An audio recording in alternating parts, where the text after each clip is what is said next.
السلام علیکم ورحمۃ الله وبرکاتہ. الله دې وکړي چې اسلامي امارت مسؤلین بالخصوص د برق وزیر صاحب محترم دغه یو شي ته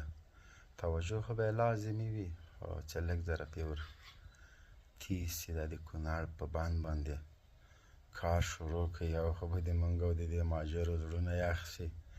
بل به اوبه مهارې کړو، بل به مایان ډېر شي، بل به پکې غوپې وهو، بل به برق ته جوړ کړو، بل به زراعت ته کار وشي، بل به که ضرورت شو یو دم به یې پرې ورخوسې کړو. نو اوس خو اړیکې مړیکې هسې هغه سوي دي، بس ایسته شروع پرې وکړئ د خیره سره. قسم په الله جومات په جومات کور په کور ګرځو، چنده درته کوو، سوال درته کوو، پیسې راټولوو وروره ګوله، که په خارج کې دي که په داخل کې د افغانستان خلکو ته وایو انشاءالله نه به پاتې کېږي.